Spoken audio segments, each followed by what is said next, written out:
Graça e paz, irmãos. Amém. Chegou o grande dia, chegou o Natal, né? Nós estamos no 4º domingo do Advento, mas já é Natal aqui, né? Nós já estamos celebrando essa grande festa do nascimento de Jesus. E eu queria perguntar como está teu coração, preparado? Preparado para o que Deus tem hoje à noite? Amém. Amém. Bom, nos últimos 3 domingos, então, o pastor está com essa série, né? A chegada de Jesus muda. No primeiro, nós vimos, né, a mudança, a chegada de Jesus e a mudança na vida do carcereiro, depois do etíope e depois de Cornélio, né? Essa sequência dessas pessoas. Porque a chegada de Jesus na vida do ser humano, meu irmão, transforma. E se nós fôssemos continuar dizendo, falando, citando de personagens bíblicos que tiveram a sua vida transformada, mudada pela chegada de Jesus, a gente fica o ano todo nessa série. Com certeza, porque são muitos as pessoas que foram tocadas e transformadas. Mas hoje nós vamos continuar essa série, A Chegada de Jesus Muda. Mas antes de você entender, diz que um repórter, uma certa vez, foi fazer uma reportagem de campo, que é aquelas reportagens externas, fora. E aí ele foi numa praça, e ele então perguntou a todos que ele encontrava, qual foi para você o maior acontecimento da história? E ele ouviu de tudo. Teve várias e várias respostas. Uns, a invenção da roda, a invenção da luz. Outros, a criação, a divisão dos átomos, a derrota dos japoneses. E aí foi. Vários e vários respondendo aquilo que achavam que era o maior acontecimento da história. Mas aquele repórter ficou muito impressionado com um garoto de 14 anos de idade que chegou perto dele e não pensou muito, já respondeu na lata. Para mim, o maior acontecimento da história, com certeza, foi o nascimento de Jesus. Esse é o maior acontecimento da história. Muitos acontecimentos houveram nesses últimos séculos, muitos que foram impactantes para todos os seres humanos, para o mundo, né? O crescimento, a potência, o progresso da humanidade, muitos. Mas nenhum deles, irmãos, nenhum deles se compara ao grande acontecimento, que é o nascimento de Jesus. Nenhum deles. Irmãos, com o nascimento de Jesus, a história foi mudada. O calendário foi alterado. Lembram? O pessoal que estudou, lembra da história? AC, DC, antes de Cristo, depois de Cristo. O nascimento de Jesus mudou, transformou tudo. E nós, cristãos, comemoramos no mês de dezembro, então, aí a chegada de Jesus, o advento. Irmãos, nós não sabemos o dia que Jesus nasceu. Ninguém sabe o dia exato em que Jesus nasceu. Mas isso pouco importa. O que importa é que Jesus nasceu. E nós escolhemos essa data para comemorar, essa data para celebrar. Jesus nasceu. Ele nasceu para nos dar vida em abundância. Ele nasceu para iluminar os nossos passos e nos guiar nos nossos caminhos. Ele nasceu para nos dizer que somos amados pelo Pai e que agora somos co-herdeiros com Cristo. Aleluia! Ele nasceu. Sim, o nascimento de Jesus, nada pode ser comparado a ele. Nada pode ser comparado ao nascimento do Filho de Deus. E ele não deveria ser comemorado só no Natal, certo? Deveríamos comemorar todos os dias a chegada de Jesus a este mundo. Porque a chegada de Jesus não é só simplesmente um relato histórico nos livros de história, não. Ele nasceu e ele continua nascendo nos corações de todos aqueles que o recebem como Senhor e Salvador das suas vidas. E aí eu te pergunto, o seu nome também está inserido nesse maior acontecimento da história? O seu nome está lá. Jesus já nasceu para você. Jesus já chegou na sua vida, de fato. Então é isso que eu quero falar com vocês hoje. Hoje eu quero refletir com vocês a chegada de Jesus. Muda? Muda? Vira para quem está do teu lado e fala, a chegada de Jesus muda você. Bom, e nós vamos repetir, vamos ler novamente o texto que nós estamos lendo desde o começo desse culto, porque não tem como não lermos Lucas capítulo 2. Então eu convido você a abrir a sua Bíblia, Lucas 2, nós vamos ler do versículo 1 ao versículo 20. Lucas 2, do versículo 1 ao versículo 20.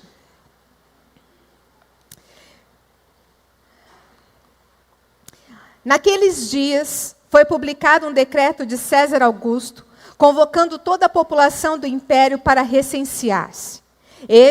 O primeiro recenseamento, foi feito quando Quirino era governador da Síria. Todos iam alistar-se, cada um à sua própria cidade.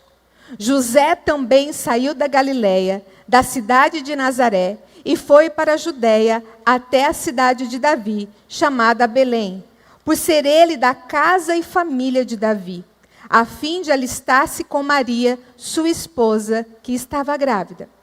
E aconteceu que, estando eles ali, chegou o tempo de ela ter a criança.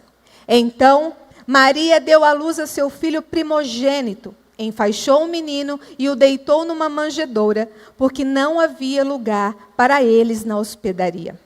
Havia naquela mesma região pastores que viviam nos campos e guardavam os seus rebanhos durante as vigílias da noite.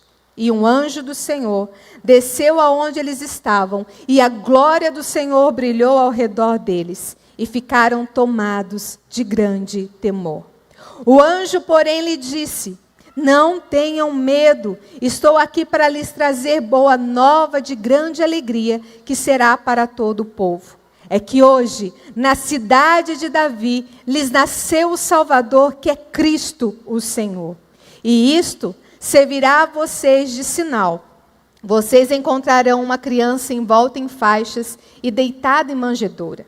E de repente, apareceu com o anjo uma multidão do exército celestial, louvando a Deus e dizendo: glória a Deus nas maiores alturas, e paz na terra entre os homens a quem Ele quer bem. Quando os anjos se afastaram deles e voltaram para o céu, os pastores disseram uns aos outros: vamos até Belém e vejamos os acontecimentos que o Senhor nos deu a conhecer. Foram depressa e encontraram Maria e José e a criança deitada na manjedoura. E vendo isso, divulgaram o que lhes tinha sido dito a respeito deste menino. Todos que ouviram se admiraram das coisas relatadas pelos pastores. Maria, porém, guardava todas essas palavras, meditando-as no coração. E os pastores voltaram, glorificando e louvando a Deus por tudo que tinham ouvido e visto, como lhes tinha sido anunciado. Amém? Bom, conta o próprio teólogo Robert Charles Sproul, ele conta no seu livro A Alma em Busca de Deus, que quando ele é criança, os pais dele faziam ele ir todos os domingos à igreja. E ele odiava. Ele detestava ir à igreja. Ele achava que o dia de domingo, passado, o tempo que ele passava na igreja, era o mais tedioso e péssimo para ele. Ele não gostava, era o mais longo da semana, não passava. Mas havia uma data muito especial para ele, que era a única data que ele gostava de ir à igreja, que era a véspera de Natal. Que era quando ele ouvia os coros, né, cantando, louvando a música. Aquilo era gostoso, ele admirava, ele ficava feliz. Mas ele não era cristão. Jesus ainda não havia chegado na vida dele. Passado um tempo, Jesus chega na vida de Sproul. E aí ele conta que o primeiro Natal que ele passa depois de convertido foi algo inexplicável. Foi algo que transformou a vida dele, impactou o seu coração. Foi uma noite inesquecível. A sua alma ficou extasiada, ele ficou admirado com tudo aquilo e se deleitava. Ou seja, cada cântico, cada louvor. Agora ele entendia o que de fato significava. Ele entendia que estavam falando do Senhor e Salvador da vida dele. E aquilo foi tocando no coração dele. E aquilo foi de fato um banquete espiritual para a vida dele. Ou seja, antes da chegada de Jesus na vida de Sproul, as músicas exerciam algo que ele gostava, mas nada como uma atração musical, nada como um espetáculo, nada como algo que falava aos seus sentimentos, talvez até às suas emoções, mas não falava ao seu espírito. Não tinha conteúdo espiritual nenhum para ele. Mas depois, quando Jesus chega na vida dele, ele entende de fato o que é o Natal. Que o Natal é Jesus Cristo. É o nascimento do nosso Senhor e Salvador. E ele então pôde ter aquele deleite, aquele banquete espiritual. Irmãos, o Natal é isso. Natal é uma festa espiritual para aqueles que conhecem Jesus Cristo como seu Senhor e Salvador das suas vidas. Festejar, celebrar o Natal sem Jesus, como o mundo celebra, é a mesma coisa de você fazer um aniversário, comemorar um aniversário, sem o aniversariante. Imagina isso. Fazer um aniversário do teu filho de 2 anos e ele não vai na festa. É isso. Natal sem Jesus é isso. E quando a gente lê essa passagem de hoje, deleita nesse momento, quinta-feira nós assistimos o filme também aqui sobre esse texto, sobre a chegada de Jesus, né? Mesmo eles omitindo, deixando bem simples, né, o que aconteceu, o texto ainda fala de mais detalhes, a gente precisa compreender que o nascimento de Jesus não é só algo histórico. Que o nascimento de Jesus é algo transformador. Transformou a minha vida, a sua vida. Transformou o mundo. Transformou a história do mundo. Por quê, irmãos? Porque o nascimento de Jesus nada mais é que o próprio Deus encarnado entre nós.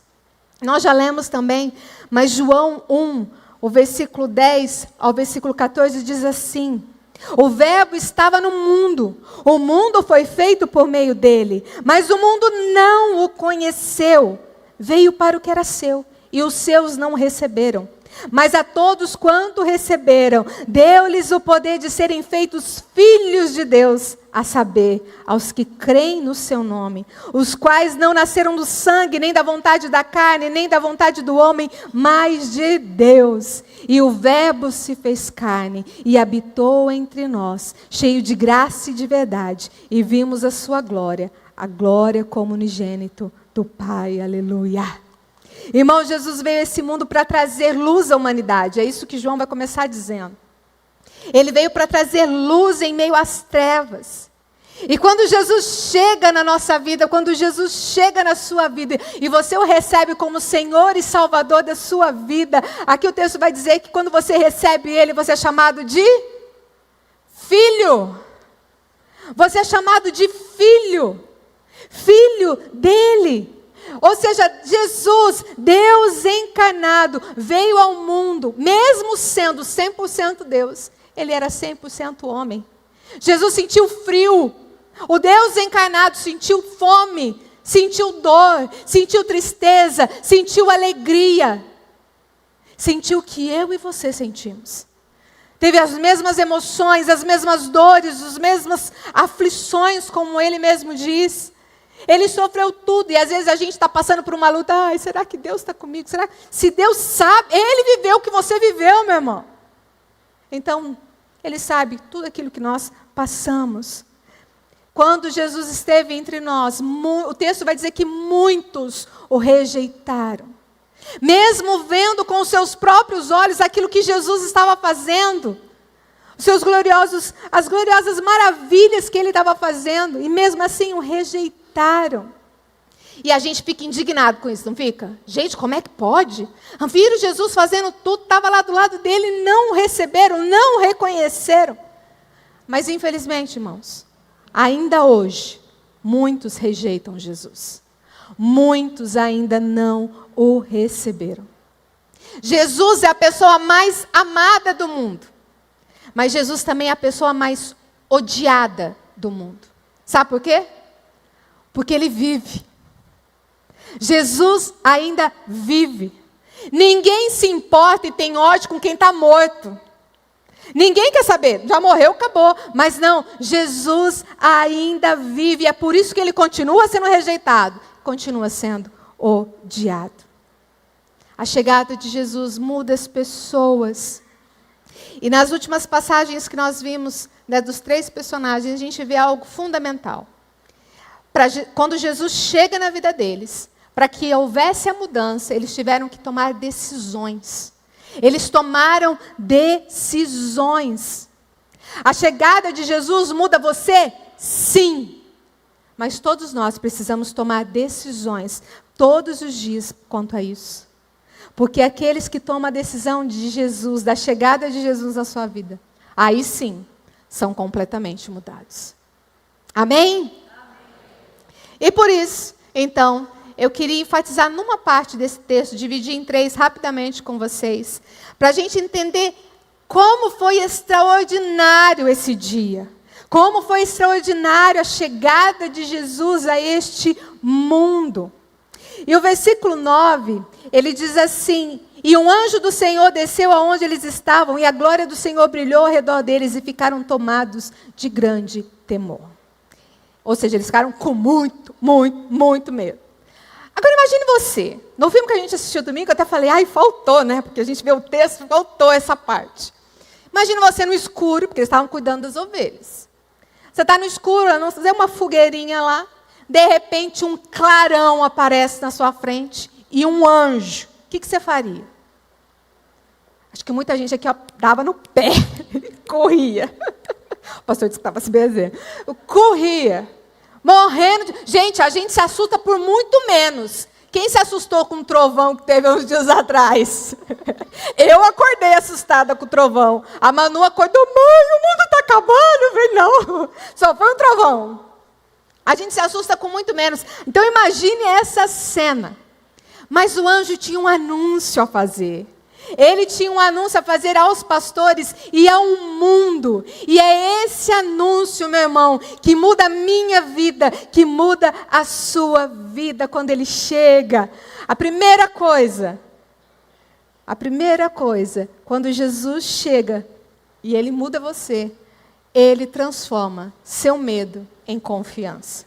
A primeira coisa que ele faz, ele muda o seu medo, ele transforma ele em confiança. O versículo 10 vai dizer, o anjo, porém, lhe disse, não tenham medo, estou aqui para trazer boa nova.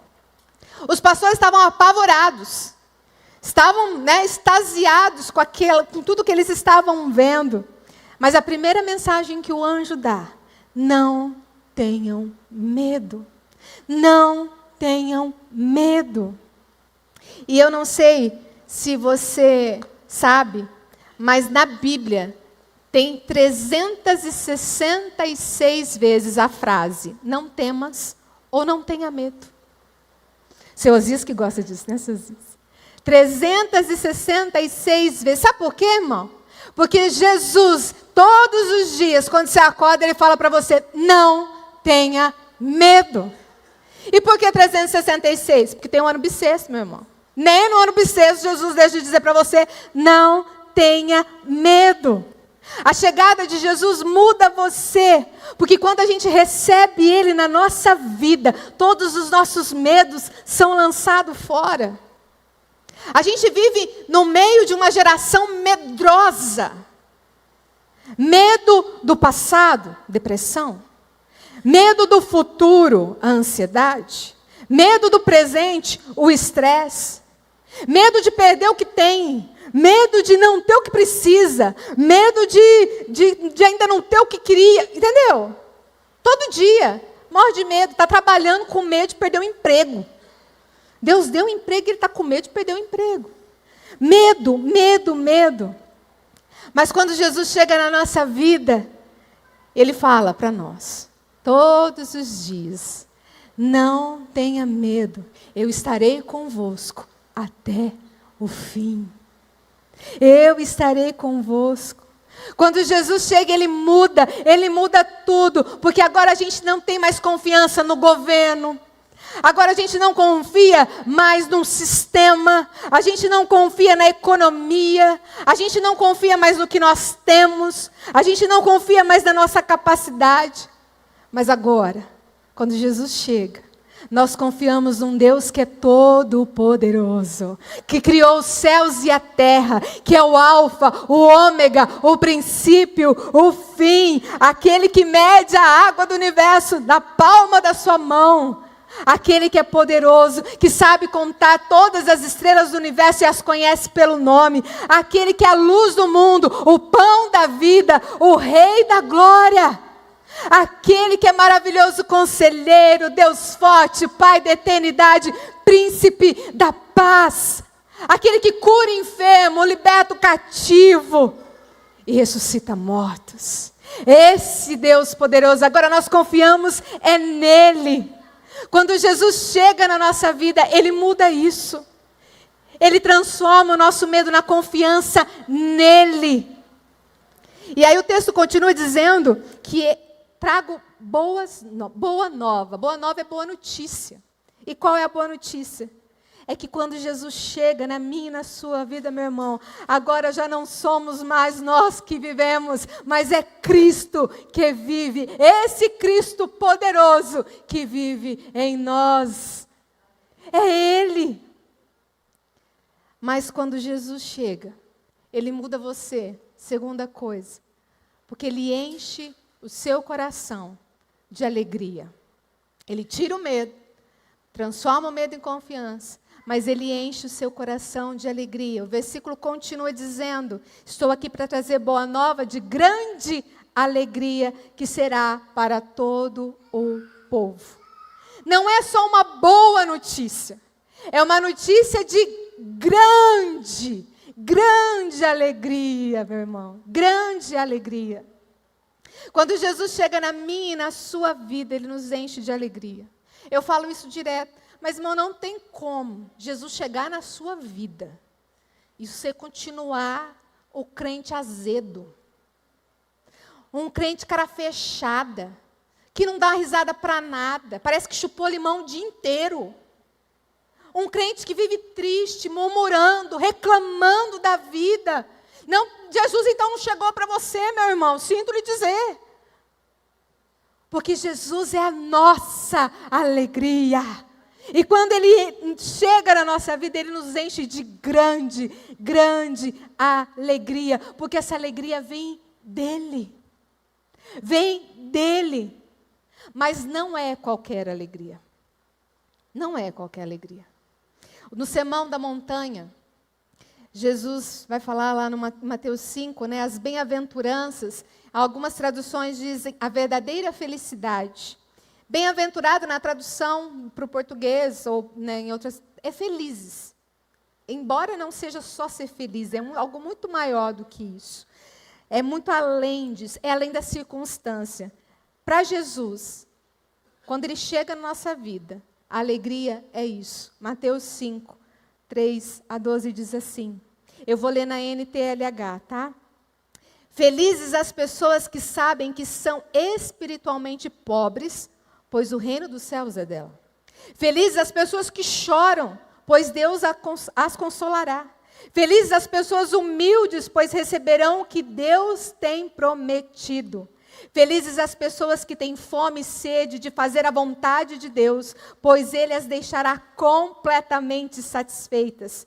Felizes as pessoas que têm misericórdia dos outros, pois Deus terá misericórdia delas. Felizes as pessoas que têm o coração puro, pois elas verão a Deus. Felizes as pessoas que trabalham pela paz, pois Deus as tratará como seus filhos. Felizes as pessoas que sofrem perseguições por fazerem a vontade de Deus, pois o reino do céu é delas. Felizes são vocês quando os insultam, perseguem, dizem todo tipo de calúnia contra vocês por serem meus seguidores. Fiquem alegres e felizes, pois uma grande recompensa está guardada no céu para vocês, porque foi assim mesmo que perseguiram os profetas que viveram antes de vocês. Aleluia. Essa grande alegria que o Senhor traz quando Ele chega na nossa vida, muda o nosso coração, muda a nossa mente, o nosso olhar em ver as coisas que Ele faz por nós. Agora nós não somos alegres porque tudo vai bem, ou porque não nos falta nada. Não, agora nós somos alegres, felizes, porque nós temos Jesus. Lembra o Salmo 23? Eu gosto muito de dizer isso, Salmo 23, o Senhor é o meu pastor e... Mas a versão está meio errada. A tradução não ficou legal aí. Quando nós traduzimos do original, o Senhor é o meu pastor. Por isso, eu não tenho falta de nada. Não é que não vai me faltar nada. É que quando eu tenho Jesus, eu não preciso de mais nada. Ele me satisfaz. Você entendeu, meu irmão? É essa alegria. E diz que uma menininha, ela estava hospitalizada na noite de Natal. Igual eu, ano passado, né? Vocês lembram? Que ano passado, nessa data, eu estava internada. Nessa não, no dia 25. Eu estava internada. E foi um milagre de Deus também, porque eu poderia ter vindo a óbito. Mas diz que uma menina estava, na noite de Natal, internada. E havia uma igreja perto do hospital. E ela começou a ouvir os coros, né, a cantata de Natal. E ela ouviu a pregação do pastor. E aquilo tocou tanto o coração daquela menina, que ela aceitou Jesus ali no leito do hospital, aceitou o Senhor como seu Senhor e Salvador. Ela aceitou Jesus, deixou Jesus chegar na sua vida. E o dia que ela teve alta, ela disse assim para a enfermeira: como foi bom, como é maravilhoso crer em Jesus. E aí a enfermeira, muito incrédula, disse: mas isso é só uma história antiga. E a menininha olhou: mas você não conhece essa história? Ela virou e falou: o que você acha? Ela olhou bem no olho da enfermeira e falou: pelo jeito, pela sua expressão, eu acho que você não conhece não, porque você vive triste. Quem tem Jesus, meu irmão, não tem como ficar triste, porque Jesus Cristo é a fonte de alegria. Ele é a fonte de alegria. Quem conhece Jesus não pode ficar triste. Entendeu o corinho, né? Não pode ser triste o coração que ama Cristo. Não pode ser triste o coração que ama Deus. Não pode, não tem jeito. Nós cantamos: sou feliz com Jesus. E o escritor desse hino, quando escreveu, tinha perdido suas filhas num naufrágio. Irmãos, nós somos felizes porque nós temos Jesus. Esse é o motivo da nossa alegria. A alegria dessa noite é porque Jesus nasceu. Mas a terceira e última parte que eu queria compartilhar com vocês é que quando Jesus chega na nossa vida, Ele muda você, porque, em terceiro, Ele te dá a... Agora era a hora de você falar glória a Deus, aleluia, meu irmão. É salvação, vinda do Pai, vinda de Cristo. Olha o que versículo, vamos ler de novo, versículo 10 e versículo 11, para você ficar com esse versículo na tua cabeça. O anjo, porém, lhe disse: não tenham medo, estou aqui para lhe trazer boa nova de grande alegria, que será para todo o povo. É que hoje, na cidade de Davi, lhes nasceu o Salvador, que é Cristo, o Senhor, aleluia. A chegada de Jesus muda você. Ele tira todo o medo, Ele te enche de alegria e ainda te dá a salvação, meu irmão. Te dá a salvação. E muitos dizem ser a Páscoa a data mais especial do calendário do cristianismo, do nosso calendário. Mas o Natal também é, irmão. O Natal também deve ser, tanto quanto a Páscoa, ela deve ser da mesma forma especial para nós. Sabe por quê, irmão? Antes da cruz, teve uma manjedoura. Antes das trevas, teve luz resplandecente, a glória do Senhor. Uma estrela brilhou no céu. Antes das trevas, antes do choro, houve um exército. O exército de anjos cantando: glória a Deus nas maiores alturas e paz na terra entre os homens a quem Ele quer bem. Antes da morte e ressurreição houve o nascimento. Você está entendendo, irmão? Sem o nascimento não haveria morte e ressurreição. Por isso é tão importante quanto a Páscoa. Sem o nascimento, sem a encarnação do Verbo entre nós, não haveria salvação. Não haveria. Você está entendendo, irmão? Só a Priscila entendeu. Vocês estão entendendo o que é o Natal? É isso que significa o Natal. Porque Jesus nasceu, Ele manifestou a sua glória. Porque Jesus nasceu, Ele se entregou por nós. Porque Jesus nasceu, Ele pagou o preço do meu pecado, do seu pecado. Porque Jesus nasceu, Ele morreu. Porque Jesus nasceu, Ele ressuscitou. Porque Jesus nasceu, Ele nos deu a salvação. É por isso. Por isso, nessa noite eu convido a deixar de fato Jesus nascer na sua vida. Chegar na sua vida e trazer essas mudanças, essas transformações. Mas para concluir, a minha pergunta para você é: quando um bebê nasce, quem ganha o presente? O bebê ganha o presente, certo? Quem ganha o presente é o bebê. E se o bebê que ganha o presente, eu te faço outra pergunta. Qual presente você tem dado para Jesus? Que presente você vai dar para Ele nesse Natal? Que presente? Porque quando a gente volta e lembra das outras ministrações, dos outros dias, vocês repararam que em todas as mudanças daquelas vidas, Deus usou uma outra pessoa para levar Jesus, para Jesus chegar na vida daquelas pessoas? Lembram? O primeiro carcereiro, Deus usou Paulo e Silas. O etíope, Deus usou Filipe. Cornélio, Deus usou Pedro. O presente que Jesus quer, meu e seu nessa noite, é justamente isso. É que você leve Jesus para outras pessoas, para que Ele chegue na vida de outras pessoas. Mas talvez hoje aqui você vai ter que entregar outro presente para Jesus, além desse que depois vai ser consequência. Talvez existem pessoas aqui que querem entregar sua vida de presente para Jesus nessa noite. Mas eu quero deixar muito claro, Jesus é o maior e melhor presente que Deus deu para você. Ele é o maior presente. Mas qual é o presente que você tem dado para Jesus nos seus dias? Por isso eu queria que você ficasse de pé, meu irmão. Que você pensasse. Porque talvez você ainda não parou para pensar nisso, mas Deus está aí cutucando teu coração para você entregar sua vida para Jesus,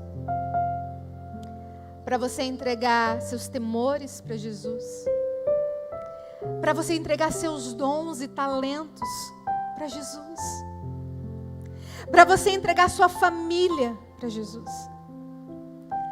Talvez você entregue os seus recursos para Jesus. Deus tem te dado tanto e você às vezes nem dizimista na casa do Senhor é. Talvez o presente que o Senhor quer de você nessa noite é a sua voz, proclamando o nome de Cristo a todas as criaturas, cantando, louvando. Talvez o presente que você precisa dar para Jesus nesse Natal é seu tempo. Você não tem mais tempo com Ele. Você não tem mais intimidade com Ele. Você não tem passado tempo aos pés de Jesus. Mas nenhum desses presentes se compara ao presente maior que o Senhor nos deu, que é Jesus. E não é troca, irmão. Eu vou dar para Deus, para que Deus me... Não. Nós damos esses presentes para Jesus porque Ele chegou na nossa vida. Nós damos esses presentes de Jesus porque Ele mudou a nossa vida. Nós damos esses presentes de Jesus porque tudo o que fizemos será muito, muito pouco comparado ao que Ele tem feito por nós. Amém? Eu vou me arriscar a cantar uma canção. Nós cantamos, se eu não me engano, no Natal passado. que fala justamente isso, sobre o maior presente. Mas enquanto nós estivermos cantando esse maior presente, eu queria que você pensasse qual presente você vai dar para Jesus nesse Natal. Desses que eu falei e talvez muitos outros que estão no teu coração. Qual presente? Ele já te deu. Deus já te deu um melhor e maior presente, que é Jesus. E você? O que tem dado para Jesus de presente?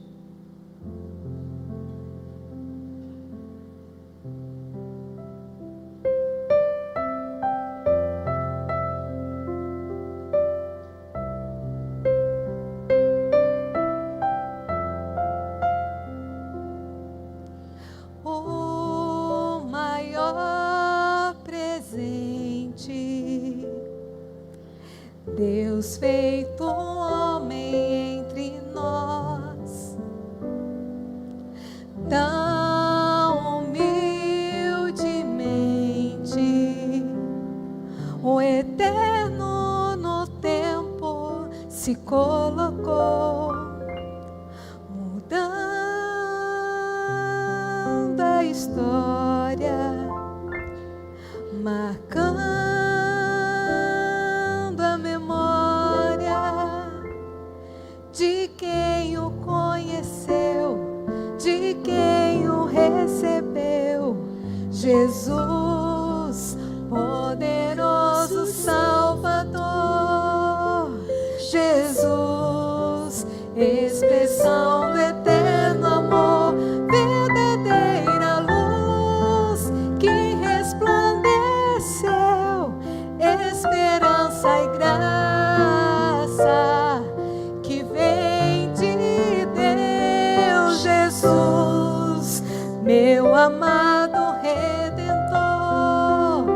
Jesus, mestre, amigo e Senhor, meu maior prazer, minha inspiração. A Jesus me rendo em eterna adoração. Vamos cantar todos juntos?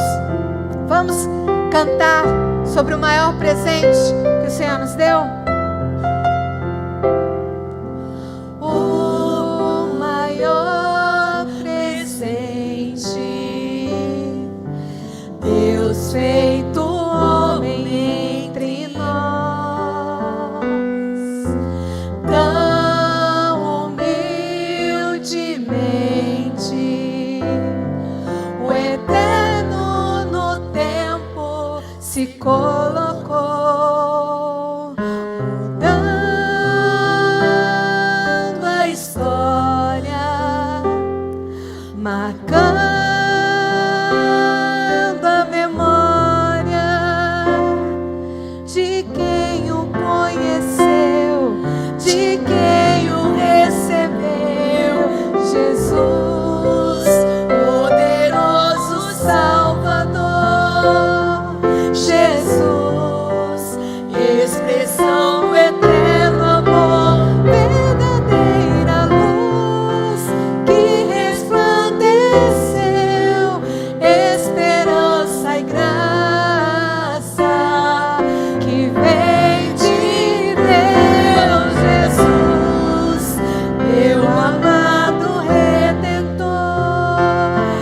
Jesus, mestre, amigo e Senhor, meu maior prazer, minha inspiração. A Jesus me rendo em eterna adoração. Aleluia, Senhor. Nós nos rendemos, Pai, nessa noite diante de Ti, Senhor. Tu és o nosso maior prazer. Tu és a nossa inspiração. Tu és a verdadeira luz que veio a este mundo, Senhor. Obrigado, Jesus. Obrigado porque um dia o Senhor nasceu. Obrigado, Jesus, por estar conosco. Obrigado, Jesus, porque o Senhor continua vivendo nos nossos corações, na nossa vida e no nosso meio. Senhor, nós hoje queremos celebrar com alegria a sua chegada a este mundo. Com alegria a sua chegada às nossas vidas, Senhor. Senhor, receba o nosso presente nessa noite. Eu não sei qual o presente que cada meu irmão está dando, Senhor. Se há pessoas aqui, Jesus, que estão entregando a sua vida para Ti nesta noite, que o Senhor os receba, que o Senhor escreva esses nomes no livro da vida e que eles façam parte desse grande acontecimento que mudou a história. Jesus, toca nessa noite nos corações aqui, nas mentes aqui, para que o Senhor chegue de fato nas nossas vidas e que o Senhor nos use, Pai, para levarmos o Senhor a outros e que outros também recebam o Senhor nas suas vidas e tenham suas vidas mudadas, transformadas. Muito obrigada, Jesus. Obrigada por tudo que o Senhor tem feito no nosso meio. Obrigada por tudo que o Senhor tem feito no meio dessa igreja. Nós só temos que Te louvar e Te agradecer por tudo, Senhor. E nessa noite, Senhor, nós nos alegramos com a boa notícia. Que o Senhor tira o nosso medo, nos dá grande alegria e ainda nos dá salvação. Aleluia. Amém. Obrigado, Senhor, pela salvação em Ti. Obrigado porque hoje somos chamados herdeiros juntamente contigo, Senhor, para o céu de glória. Obrigada, Pai. Muito obrigada. Em nome de Jesus. Amém. Amém. E amém.